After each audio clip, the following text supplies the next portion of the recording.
I'll point out. Frank, can you hold your stuff? Well, I've got some announcements if I can use the podium. Don't mean to throw off your style.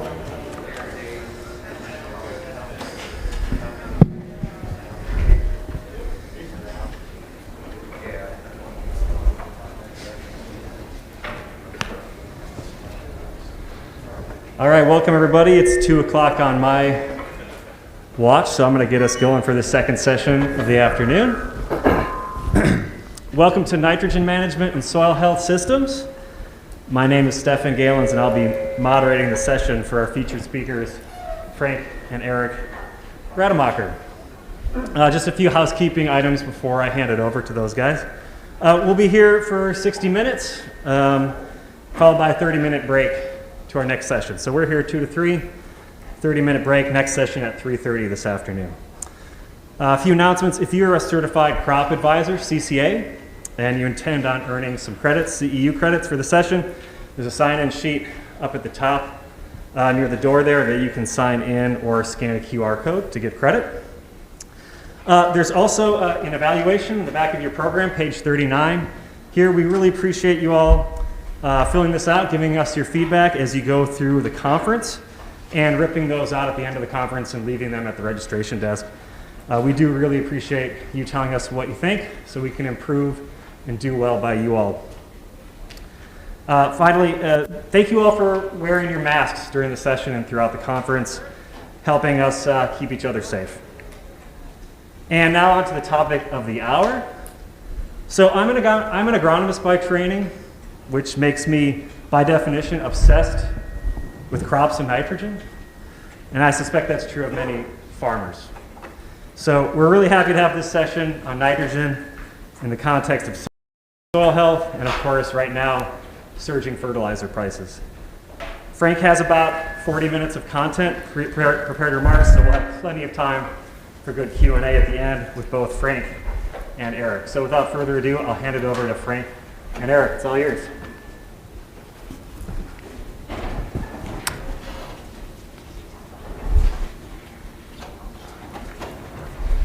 Hey everybody,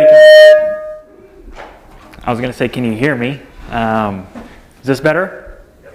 Okay, perfect. Thanks for coming everybody. Thanks Stefan for that intro. Yep, we are going to talk about nitrogen management today, which is kind of a fun and not so fun topic. It's a tough one, and so hopefully we can share some of what we've learned, mostly through failure, with you guys, so hopefully to save you some work down the line. First, again, I just wanted to thank everybody for coming today. There's a lot of tough circumstances that make this difficult, obviously, but we appreciate you being here and choosing this presentation. And also, thanks to PFI, they've been great to work with over the last several years, very supportive, and we appreciate being asked to speak here today. Just a few complaints. I don't know who the complaint department is, but I was under the impression this would be like a small, quaint, intimate environment. And then we walked in, just taking a tour, and we walked in this room, and I said, boy, I feel bad for the schmuck that's got to speak in here. And it's me, which is great. But no, this is actually really nice, and we do appreciate it. Another complaint is that this morning, Dad and I were talking about just how we were going to do this, and he was asking if it would be okay if he kind of stood up here and kind of added in every once in a while, and then we walked in here, and he decided that no, he would be sitting over there, which is also fine. But no, and just, I do want to stress again that that intro was great, and I think I helped write some of that, so I can't complain too much, but I want to stress that we've had a lot more failures than successes, which has been frustrating, but we've learned a lot from that, and hopefully if we can prevent some of that on your guys' end, that makes it worth it. So obviously, I wanted to put this up here first. Nitrogen is a tough topic. It's not the most exciting. It can get kind of technical and in the weeds a little bit. So I wanted to draw back to something I learned in high school. One of my favorite teachers was my English teacher, Mrs. Turner. She unfortunately passed away suddenly last year.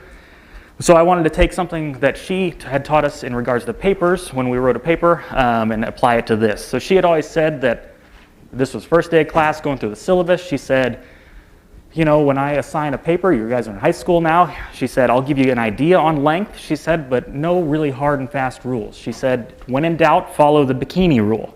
So she said that the bikini rule is that a good paper is like a good bikini.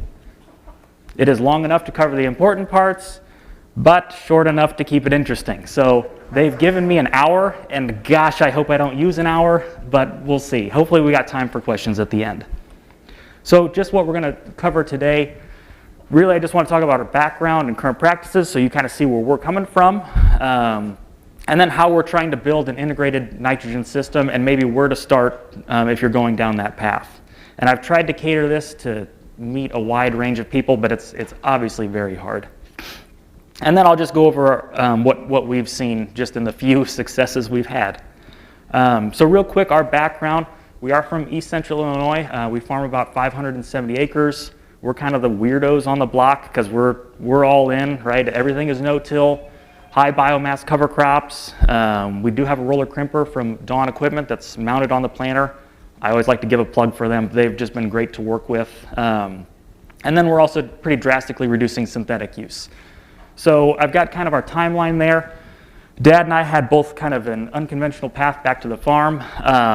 Dad, he grew up on the farm, but ended up working at the family lumberyard for gosh, near 25 years or so. But as Grandma and Grandpa were getting a little older, in about 2013, he came back to the farm to start helping out. They had gone to a soil health seminar at the local Soil and Water, and the topic was tillage radishes, and that was pretty cool at the time. So they started a no-till experiment on our toughest piece of ground with the intent that, you know, if it could work there, it could work anywhere. So I was not interested at the time. I actually was in nursing school through 2015 or so, but where Dad goes, I kind of follow. So we're kind of a team. So I switched majors and really fell in love with agriculture. So then I was lucky enough to transfer to the U of I and graduate with a degree in crop sciences, which I've been able to apply to what we do, which has been great. So I've got up there. That year, obviously, when I graduated, we needed some extra income because I was another mouth to feed on the farm, and we don't farm all that much. So we knew we needed to make a change. So we converted the entire farm that year to no-till, cover crops, and non-GMO crops, which was quite a change.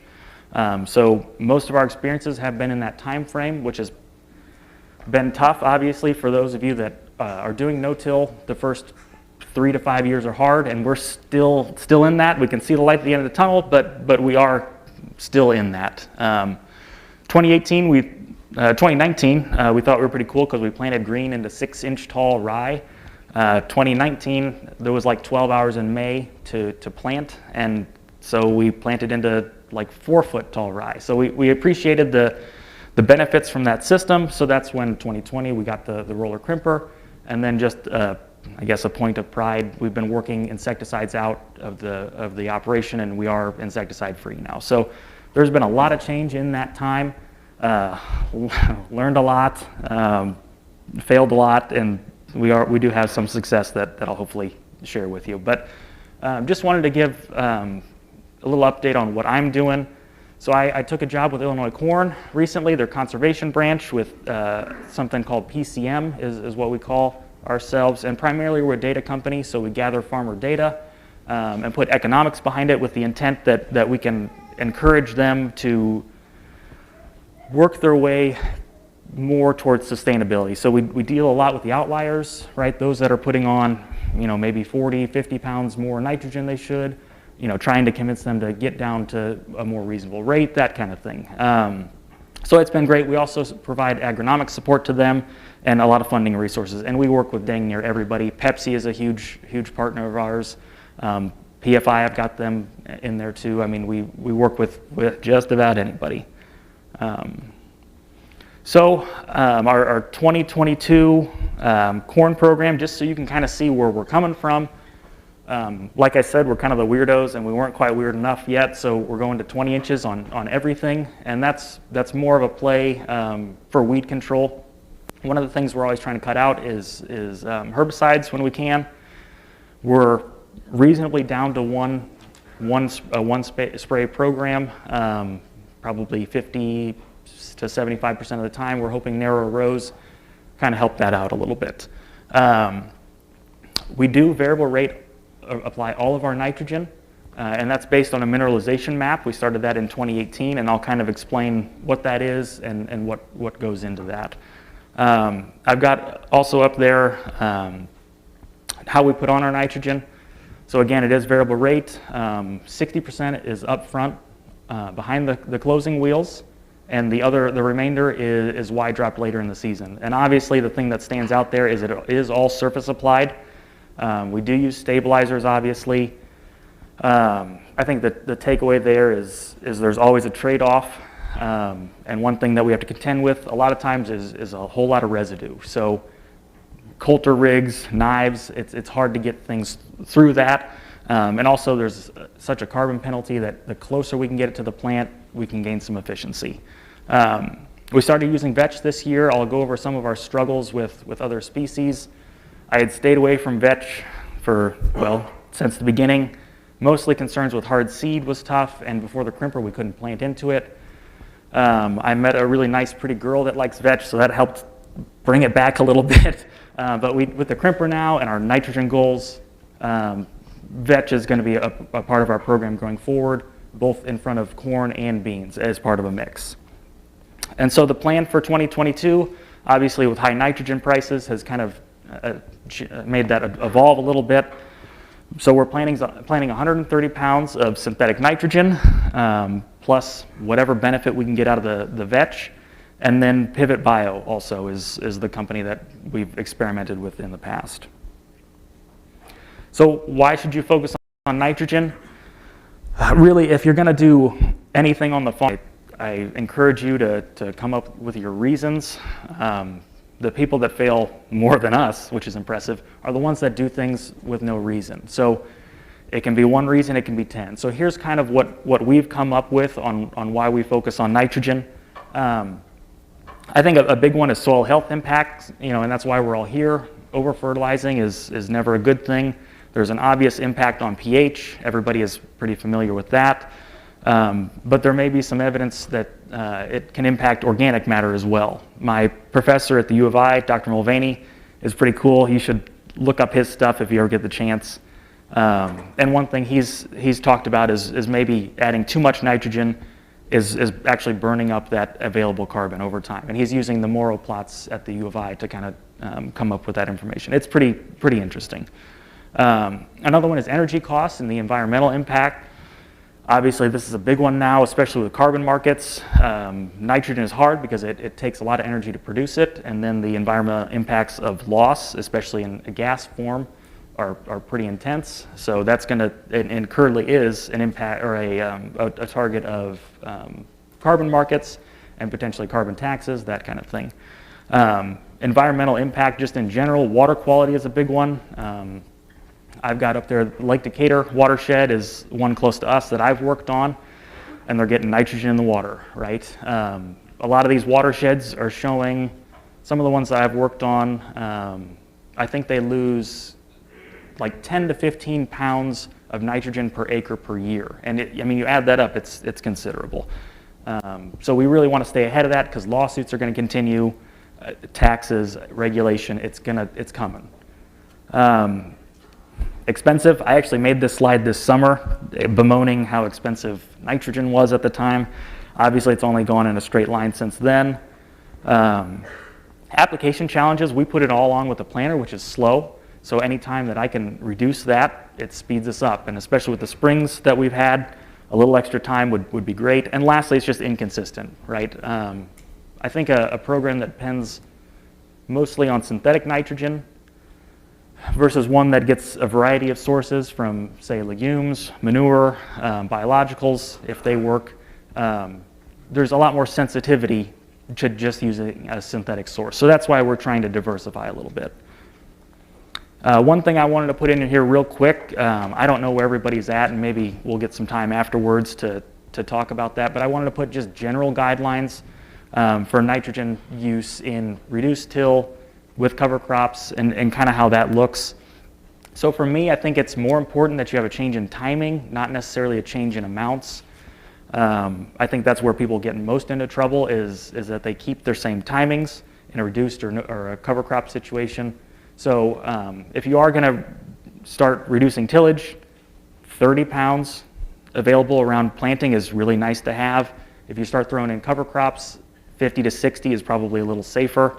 And again, the closer that you can get to the plant, the better. There's obviously a lot more efficiency there. Starter is nice, especially on your poorer soils. And then I've just got a couple things up there that we've used. Down at the bottom is what we're using currently. But before the roller crimper, we were using the UMOs there that mounted to the front of the unit, a Coulter type application, which also worked excellent. So I came up with this little graph to kind of show what our goals are and what we're working on now. So like I said, we want an integrated strategy, right? So we're using mineralization, we're using timing and placement, but also we want to get something out of legumes and biologicals. Those circles are smaller, but hopefully over time we can kind of depend more and more on those and less on the synthetic side. So just knowing where to start, this is a hard one to explain. I always think that more people are familiar with the Mrtn than actually are. So Mrtn, just in a nutshell, each individual state has done nitrogen trials since I think 2006 at least. So each state has its own bank of data that they run trials all over the state, different regions, soil types, and how those are set up is again, it's just a nitrogen rate trial. So there's 0, I think all the way up to 250 is what that graph goes up to. They take that data where the only difference is nitrogen, and then they can come up with a response curve. So from all this data, right, I've got up there, I ran this for Iowa. It shows there's 226 sites is what this is based on, and so many growing seasons, conditions. So what they come up with from that is a calculator that you can use, put in your state, your region, price of corn, price of nitrogen. I decided to run this for more last year's economics because they made a little bit more sense. And it's a little easier for people to understand. Because obviously as the price of nitrogen has tripled, it pushes your economic return potential down. So what it gets you then, it graphs your, in the green there, it's going to graph your fertilizer costs. In the blue is your gross profit. And then by subtracting the two, it comes up with your maximum return to nitrogen, right? So that's your point of max profit there, and it gives you a nice range. So it's a nice tool. I really recommend people use it. I think we'll probably see some regulation associated with this in the future. It's hard to tell. But really, the data is there. I mean, they've done a lot of work to this, and it's worth, I think, first working your way down to this. I think, gosh, don't quote me on this, but I think with the data that we've gathered with PCM, I think this has an over 70% win rate,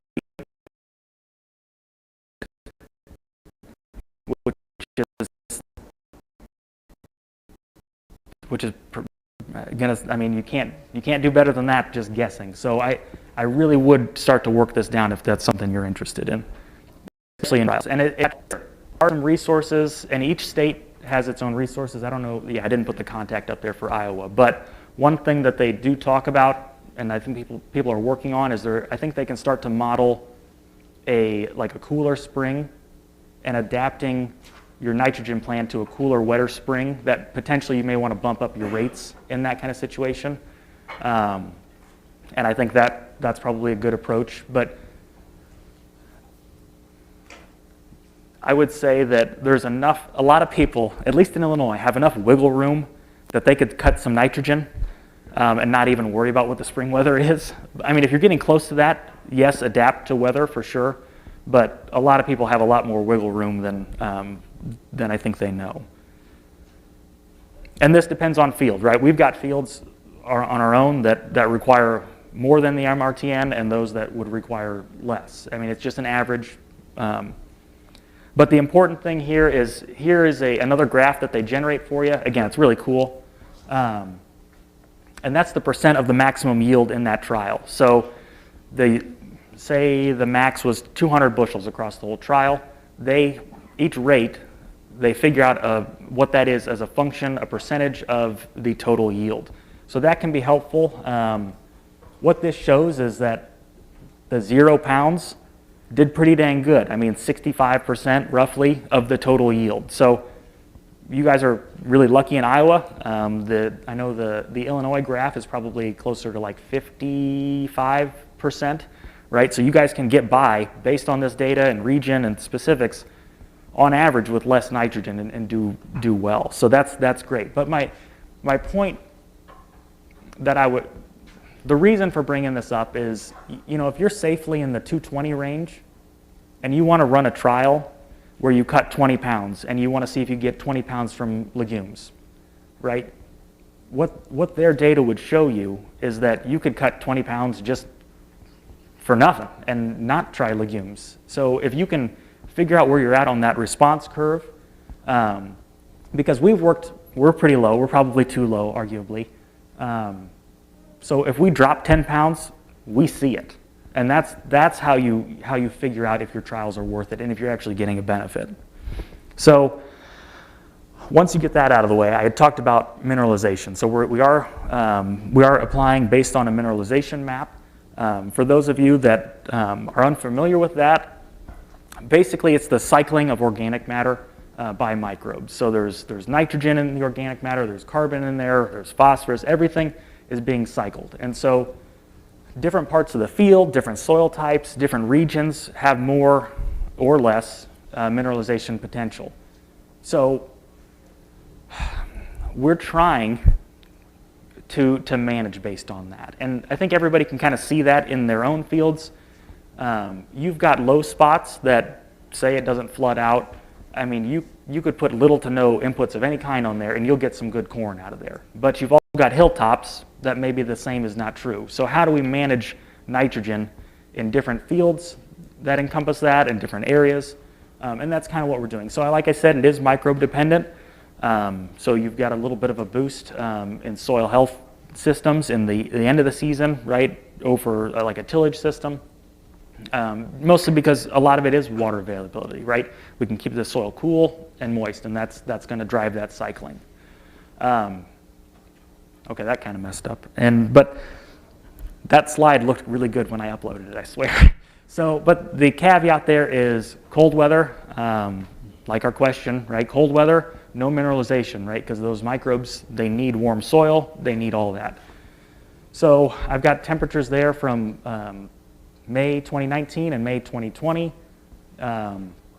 Just for us, 2019, there was a lot of people planting corn in that early mid-May, and they called it the Mother's Day Massacre, right? It was ugly, and you're not mineralizing a lot of nitrogen when it's 30 degrees on May 9th. So that's the situation that you adapt your program upwards.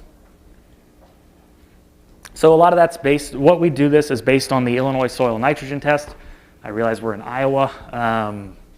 It has been tried elsewhere. This was developed at the U of I by Dr. Mulvaney, who's just a cool guy all around. And so basically that test, it's a grid soil sample test, just like a standard test, and it really tries to estimate the potential of mineralizing in your soils. So there's areas of the field, like I just said, that are more or less responsive, and then they smooth that over with an elevation map to capture some of that impact as well. But the usefulness outside of Illinois, I can't speak to that much. He was a wealth of knowledge on that. I know there are places that do offer it with mixed results, but it's a soil test. We're working with different soils like the Mrtn rate had showed. There's a lot of factors into it, and it may need just more work before you throw the farm at it.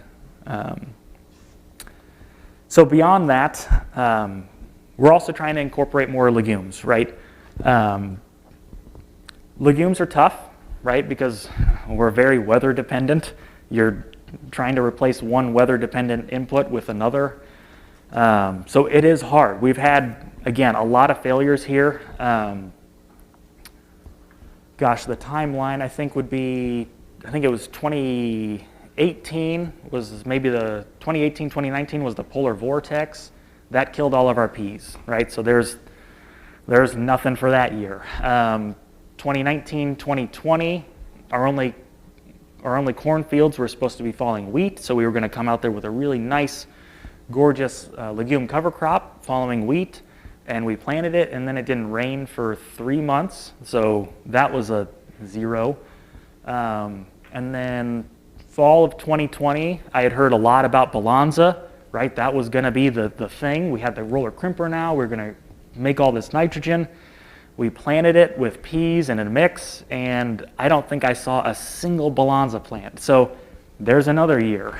So it's been challenging, and it's hard, right? Species selection, what kind of weather you're going to have, when you're going to plant. These are all things that are going to vary from operation, and part of my struggle here is what is going to work more consistently for us. But I do have up there the 3% rule. It is very much like manure works, right, where you've got a credit in year 1 and a partial credit the following year based on breakdown. Actually, I think Green Cover Seed, for those of you familiar with them, they have a nice presentation on this very subject of just estimating how much is going to be out there and available over time. But that theory, which again is kind of hard to quantify on a wide basis. Anybody can throw out a hula hoop and tell you how much biomass, but to do that on a huge scale is hard to know how much we're going to get. But that's part of the driving reason behind why we are putting vetch in mixes now ahead of both crops, right? I want to build up that pool if we can over time.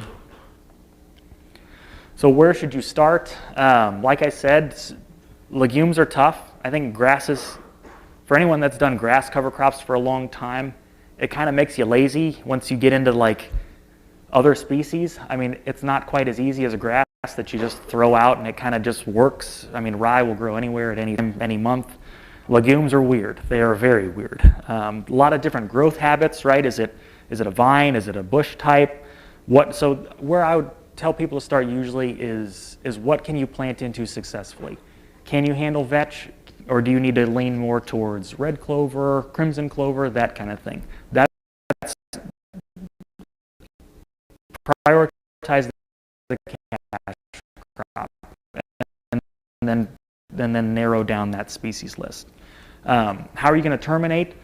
Some of them are also harder to terminate than others. I found out the hard way. Red clover, that's a challenge that they don't necessarily always tell you. I'd ask your cover crop seed dealer because they're going to know how to kill it. And what's going to consistently perform? That's been our issue. And then what can you seed? Balanza is like 500,000 seeds per pound. Oh gosh, I think vetch is like 12,000. So there's a huge variation there. Are you going to try to plant it at an inch? How is it going to work with your mix? Legumes are tough. They just are. And even things like, what did you spray on your preceding crop 4 or 5 months ago? Those are things that you need to be thinking about with legumes. So really, right now, our focus is on reliability. What can I establish? What can I get to overwinter?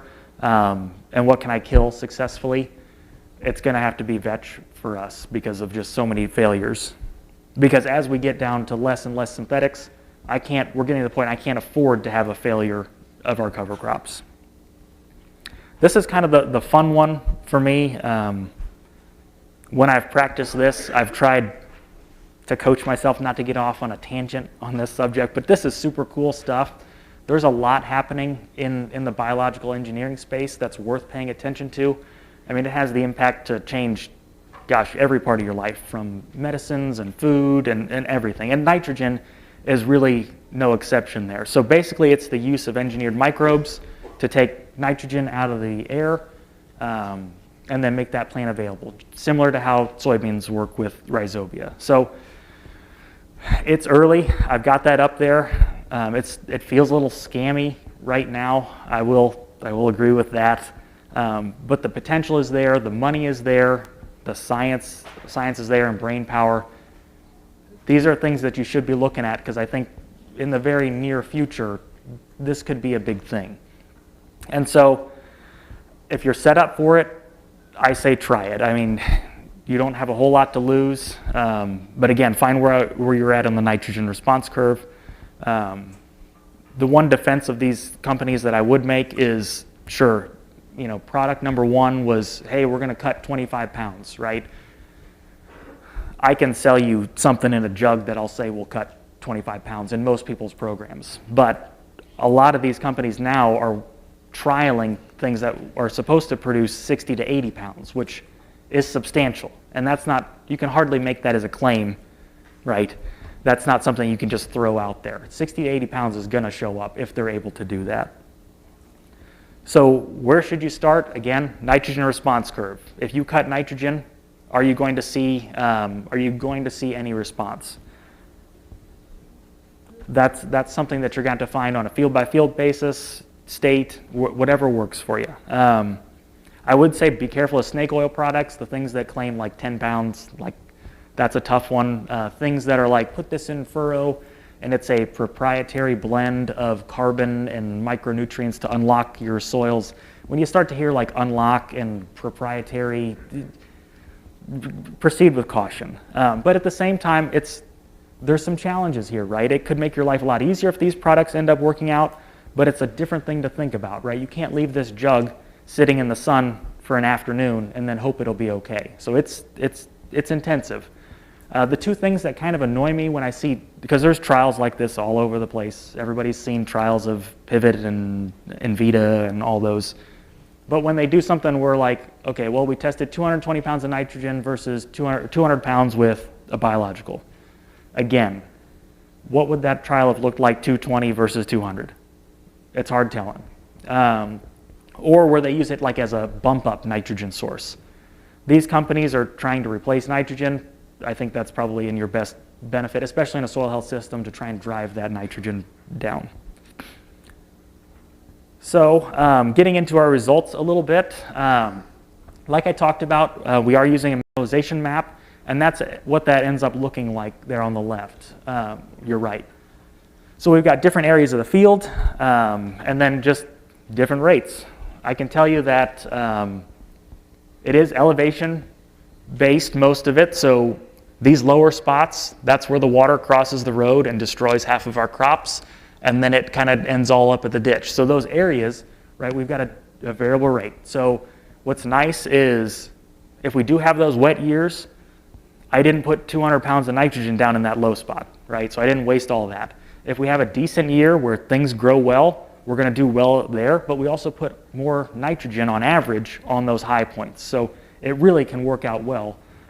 We've just struggled to have the weather over the last couple of years, because honestly, we basically have, on a bad year, we have a drought or a flood, but on the really bad years, we have both. And that's how it's been for like 3 or 4 years. So it's been a struggle, but it is what it is. So this is what we did in 2018, was our last like normal weather year.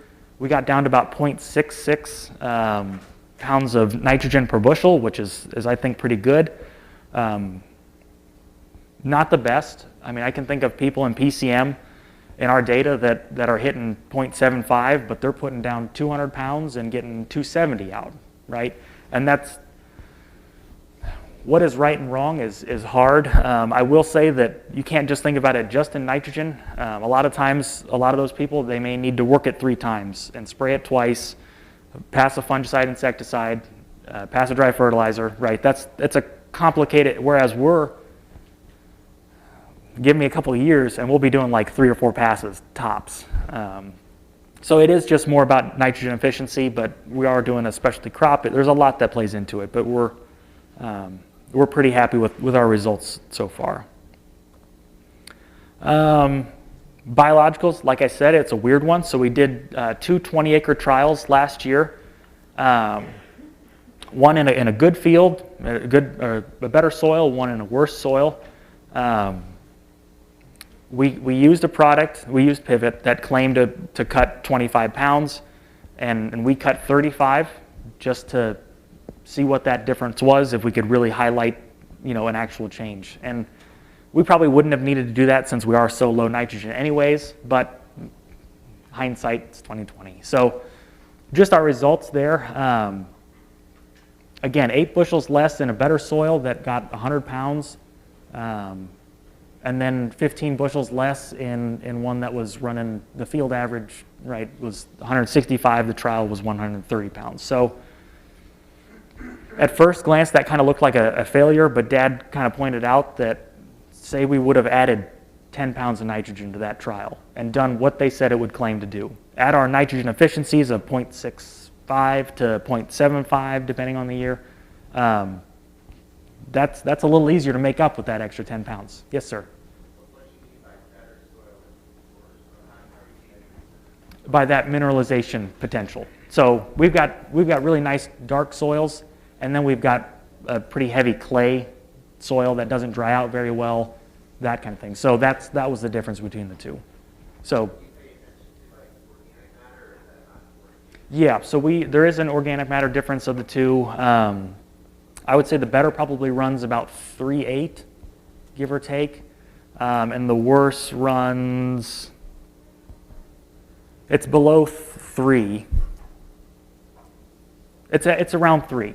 So that worse soil is actually what we started our no-till cover crop trials on way back when, and that's actually been gaining, I think, about 0.1% of organic matter per year, which is pretty great. So it's actually up around 3.2 now, give or take.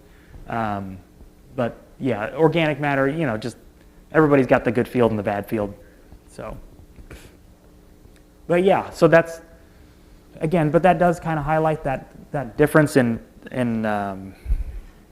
performance. It does highlight that nitrogen response curve is steeper on that poorer soil, and I think that's kind of why we saw such a drastic difference there.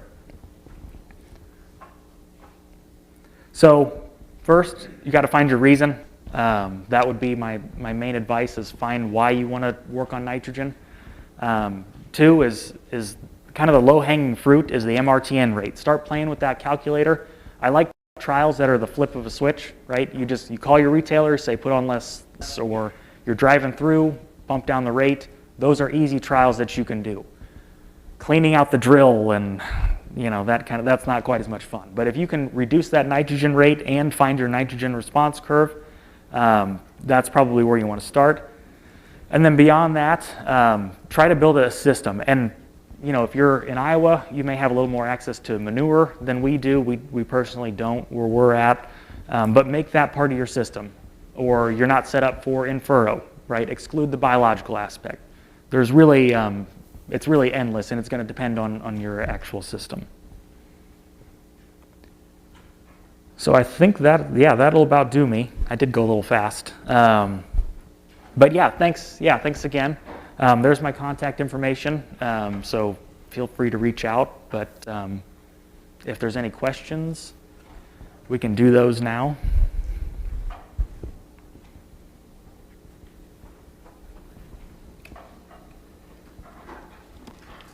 I saw you first. Go ahead.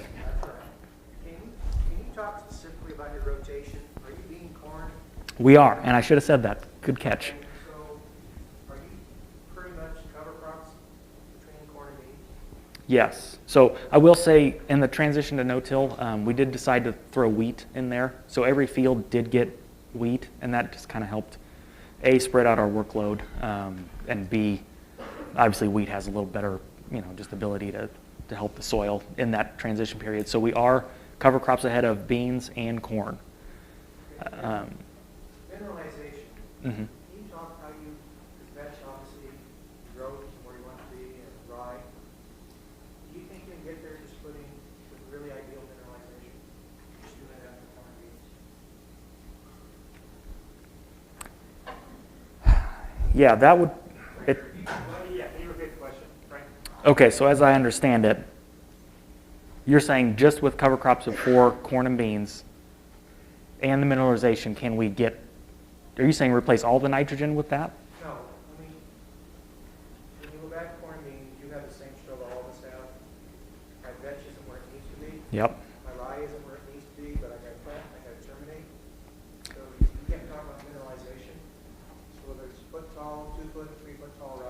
Right. Mineralization of 2-3 foot tall rye is a huge deal, but how are you really going to get there just doing legumes? Okay. Yeah, I see what you're saying now. Okay, so one thing that we've done is we are planting shorter maturity crops. For our area, quite a bit shorter, right? So people are probably planting, I think probably an average of 112-day corn is probably what they're planting. We're planting more up to 117 day. Yeah, 112 to 117 days, typically what's in the area.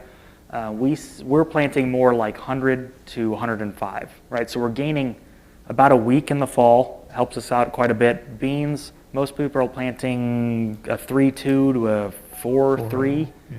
We're pushing more to a 2.3 to 2.8.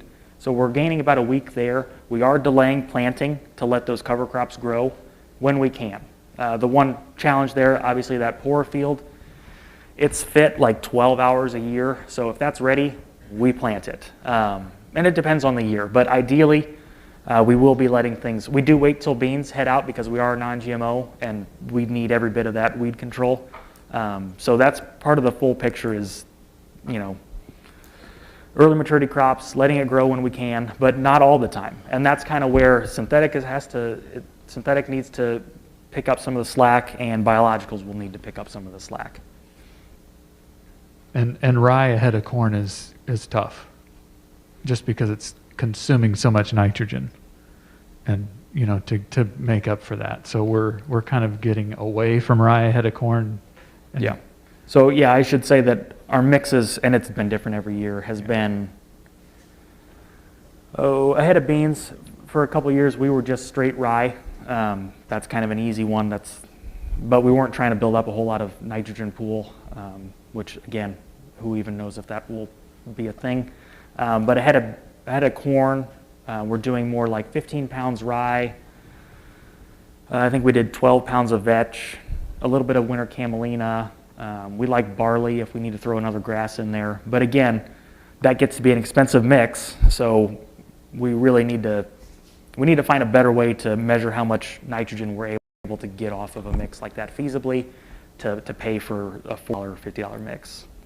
You terminate everything chemically? Theoretically, do we terminate everything with the roller crimper or chemically? So we do run the crimper. If the timing is right, the crimper will take it out faster than the chemicals will. We've seen that in years where that rye will be brown in a couple days versus a chemical. We do like to come through with herbicide, with some of the fall and spring challenges we've had, and with being non-GMO crops, there's feasibly areas of the field that are helped out by a residual, and it's kind of nice to have. And of course the crimper is not 100% either. So we're doing a little bit of both. If we needed to, like say price of Roundup went up 4 times in a year, we could make that work. Not happily, but we could terminate just with the crimper if we wanted to. And did you have a question? Yeah. Regarding the biologics, how does the economic cost compare to traditional nitrogens? Okay. Yep. Repeat that. How does the economics of biologicals work? What's the input cost for a biological? Last year, gosh, I think the pivot ran like $14 an acre. And they're figuring 25 pounds. So you do the math on that, it's like 50-ish cents per pound of nitrogen, which would have been expensive last year, but for us, 25 pounds of nitrogen is a substantial amount of bulk, right? So if I can cut that many gallons out and I have to refill him less, that's worth a whole lot for us, especially if we can. I mean, I would pay a pretty, maybe I shouldn't say this is live stream, but it would be worth a significant premium for us to deal with half the liquid we do, right? That's less storage, less handling. That would make a pretty big difference. Are there any environmental downsides for biologics? Ooh, I think, gosh, that's right. Was there any environmental downsides for biologicals? I think it was Iowa State maybe doing research on that, where they had dug soil pits and were doing a fully enclosed soil pit and doing biological trials like that, and they were monitoring the water coming out of that. So they were able to see what the leaching potential was. So I would assume, since it is a slow release, that the environmental impact should be, I mean, just a fraction of synthetic nitrogen. How was you measuring if you got any benefit from biological? Did you actually do soil test, nitrogen tests? So we just cut nitrogen. Just cut, but how do you know it was not residual or there from previous? Because we definitely don't have any residual nitrogen. You can see it in our rye when we grow. So I can see how we put on and how much nitrogen we put on with the following year's rye, right? So basically, you just concentrated. Yes, yep. So working with Pivot, did they give you any instructions as far as application rates or what ended up being decide how much? Sure. So the question was on biologicals, what kind of instructions they give you. It's different instructions, but it is very much like a herbicide label, where here's the handling. One thing that was important for them was, like we use starter, and they gave you a list, an expansive list of here's the starters that you can mix this with and those that you can't. And then there was, even within that list, there was, if you're using this starter, you've only got 24 hours to use this product once it's mixed, because it will, over the long term, hurt that product. So that was kind of the instructions we got. Yes, sir. Oh, thank you. I have two questions. One is, it seems to me, I mean, we have so much variability with weather. When we try to look at a single year, it doesn't really give us necessarily an accurate picture of what's happening over a period of time. We've got to be looking at it on a Sure. 5 year. Yep. So any comments on that? Okay. Yeah, the question was on just the variability we see from year to year, and how that would impact trials and our decisions. And that's kind of why I like the Mrtn rate is nice, because that's a rolling trial, right, over that many years. So that is kind of nice.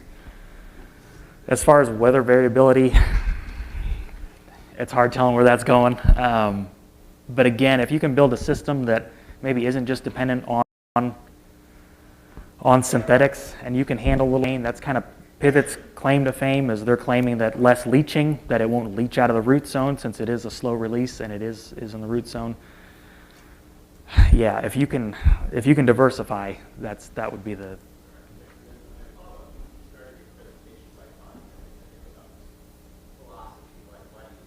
Mhm. My question to you is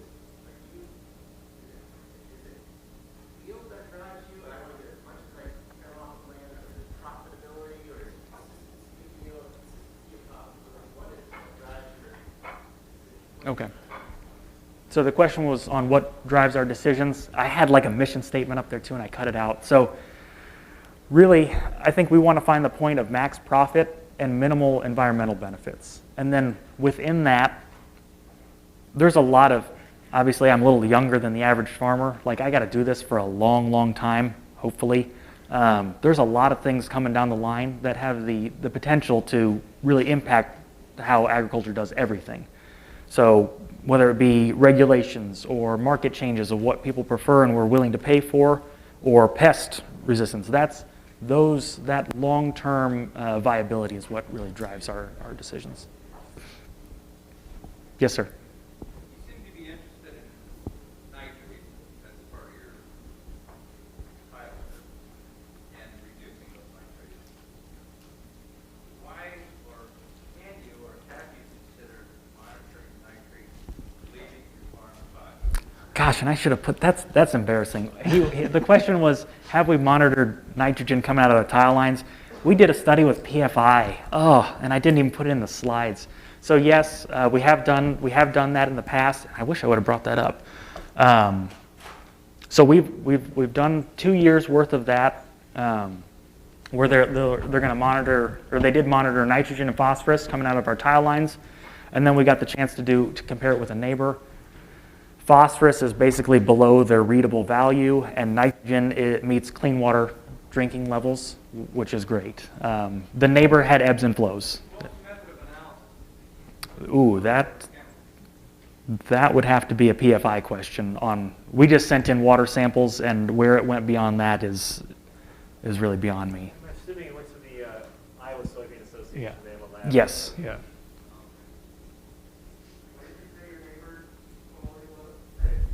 It ebbs and flows. Yeah, I mean, we could see the ebbs and flows by rainfall amounts, right? But they had much bigger swings, and I couldn't remember. I don't think it didn't always meet drinking water standards, whereas I think we met, I mean, consistently, depending on, I mean, no matter how much rain, we could meet those standards. So one thing, just to comment on that. So one thing we did mess up on the testing of our tile line with the neighbors. We used a 10-inch tile or 12. It was big. That was probably draining 40 acres. And then we used a 4-inch on the neighbors that was probably draining like 4.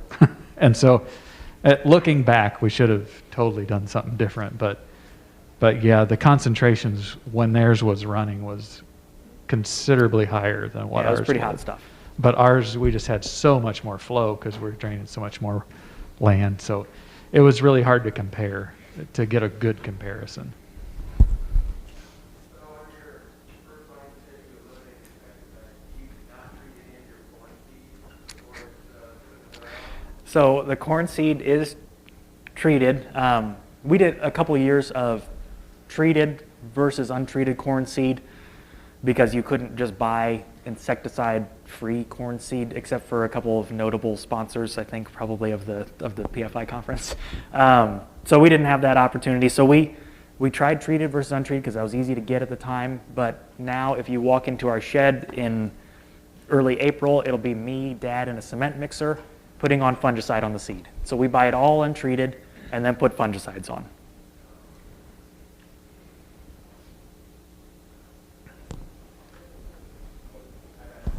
Go ahead. Okay, you talked about the past, fertilizer being what it is. Can you talk us through, if you're running your kitchen table, what you're gonna count on for your veg, what you're counting on for last year's mineralization, and what you're gonna do for your corn tree? Can you be specific what you're Okay, sure. forecasting on nitrogen is, anything and so forth? Yep. Okay, so the question was on our nitrogen rates for next year. So tying it back to the Mrtn rates, Illinois usually runs like 185. Iowa seemed to run like 140 for their max return, which is incredible. Now Illinois, based on prices and everything, is closer to like 150 something. So we figured on 130 pounds of synthetic nitrogen is kind of what we're hoping for. What that gets us is, biologicals are slow. They take time. Breakdown of legumes is slow. But in such a high biomass system, we need something there at planting. So that's kind of the reason for that synthetic number. Vetch, long term, if we let it really go, I've heard all kinds of numbers.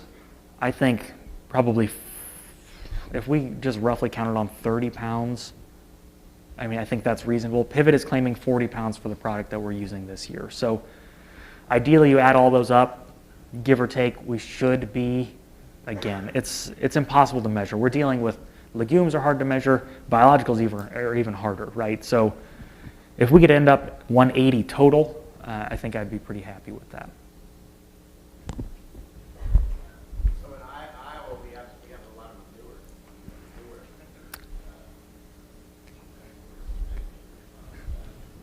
Maybe that's outside of your experience, but I would think comments you have on not present associated with the word in certain parts of the state. Sure.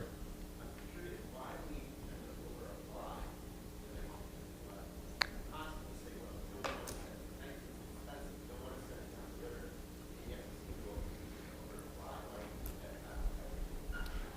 Okay. So the question was on the value of manure and why do we overapply it? I would love to use manure. We're not really set up for it well because a lot of times it needs to be worked in, and that's not quite in our thing. Availability is hard for us. We tried chicken litter once, which is not a way to make neighbors because it's impressive. But I would if we could figure out a way, and I'm sure we will one day, to make that happen. Why is it overapplied? I don't have a good answer for you on that one. I would guess as farmers, we're pretty used to putting it on what we've got in 1 year, and then next year you deal with what you got. And nitrogen is something people don't want to play around with. So it's hard to say that, yeah, I put on nitrogen last year, but nobody would ever say, hey, I put on 220 pounds of synthetic nitrogen last year, and some of that should still be around. That thinking it's a high-risk situation, and I don't put on enough manure to know the answer to that one. And I think people don't want to risk being the talk in the coffee shop, right? So if we cut a little bit of nitrogen, we're risking that being the top.